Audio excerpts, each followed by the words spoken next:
Hey everybody, David the AI Guide here. Welcome to another episode. Thanks so much for tuning in. Also be sure to follow us on Facebook and Twitter and click the link below the video for a free resource so that you can learn more about AI and be prepared for the wave that's hitting. And on that subject, today we're going to talk about a great article from Forbes about 5 trends in AI this year. So the first trend is machine learning operations. So what does that mean? Well, AI is not fully autonomous. It requires humans to watch it and run it and make sure everything is going correctly. Why? Because first of all, the AI was trained on specific data sets. And if the data starts to change, that causes what's called drift, and the AI will start producing wrong results because the inputs have changed and it wasn't trained on it. You can tell from that comment that AI is nowhere near what people are worried about, which is artificial general intelligence or sentience, because someone has to run algorithms. And this became a real challenge during the pandemic because people who were always on site suddenly had to start working remotely, but they still had to load and monitor and correct machine learning algorithms that were running at their companies or research centers or what have you. So machine learning operations is a new area that's important, and it's different. You do not know how to have to code. You just have to know how to run and maintain an algorithm with a big data set on a computer. So this is a modern variation of traditional administration, network administration. But in this case, you have an algorithm actively processing information coming in real time, as opposed to a static data set, which was traditional computing. And in that static data set, once you started and it ran okay, you didn't have to worry about it. So there's going to be a lot of job opportunities, folks, in machine learning operations. And again, you don't have to know programming per se, but this is going to be a great career path for you folks who are in college and don't want to do programming, or in high school and don't want to do programming but like computers, or you're earlier in your career and you don't like what you're doing, and you can switch to this, which is going to be critical for the foreseeable future. The second trend they talked about is low code, no code. I marked this with an asterisk because to me, of these 5 trends, this is the biggest thing. So what does that mean? Well, AI is hard, especially from the beginning of AI up to now. Why was it hard? Well, because very, very few people, relatively speaking, knew how to write AI algorithms. Even fewer knew how to construct a neural net. That was a subsection of machine learning, deep learning, that even fewer people knew. So auto ML has been around for a while, auto machine learning. So this is an automated way of, given a specific data set, determining does supervised machine learning work better or unsupervised deep learning work better on that particular data set.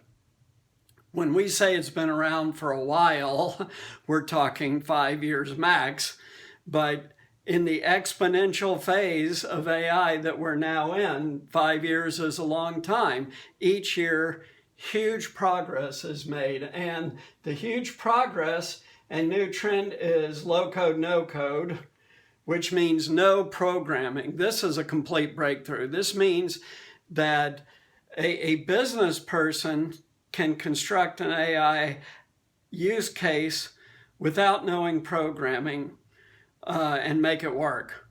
And a tech department at a company who may not be that familiar with AI and machine learning can do it because it's low code and they do know basic code and they can handle that kind of code without being a specialized AI programmer. So this is a huge breakthrough. This is going to exponentially increase the use of AI when everyday people can start to use it.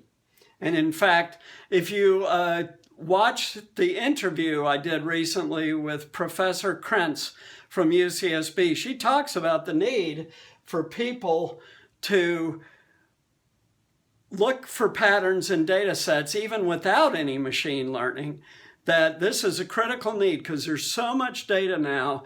They need anyone who's willing to do it to look at data sets.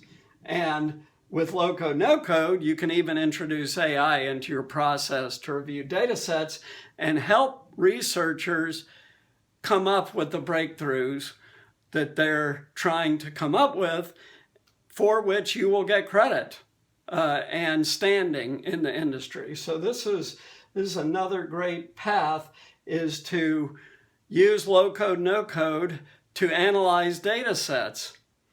A very, very high demand skill set right now.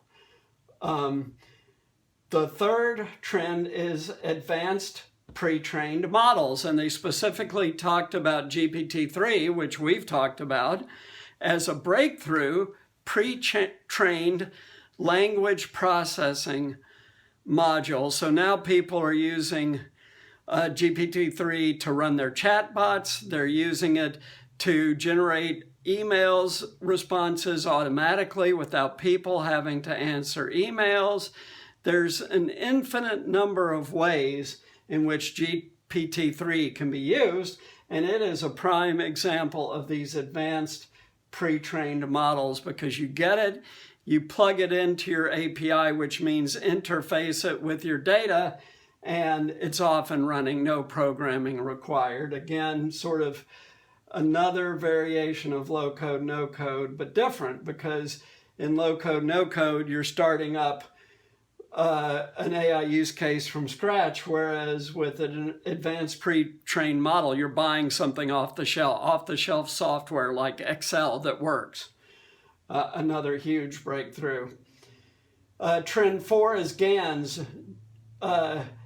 generational adversarial networks, and these are a specific type of neural network, and they can train each other. So if you set up two GANs to figure out a data set, they will bounce off of each other to figure it out. And now they're starting to develop augmented GANs, which requires less training. So that means that, one of the original really tough limitations of neural networks was the need for data, right? You needed millions of examples. With an augmented GAN, now you do not need millions of examples, which again, like some of these other things, expands the use case for AI significantly. And then finally, trend 5, low code, no code is going to result in trend 5, which is AI for kids. So in the pretty near future, because they are already offering basic programming courses and stuff in high schools and even middle schools and definitely private schools too, there will be an AI component to that for kids. Why? Because all of a sudden they don't have to know programming. They don't have to know how to program an AI, which is hard. It's already set up to work with either no coding or limited coding. So AI for kids is really going to take off. And as you guys start to have families, by the time you do that, your kids will 100% be learning and knowing and understanding AI as they go through their middle and later school years before college, if not their elementary years. Education is going to change profoundly. We're not going to get into that in this video. It's too big a topic. But AI for kids is a game changer too. Thanks. Click the link below for that free resource.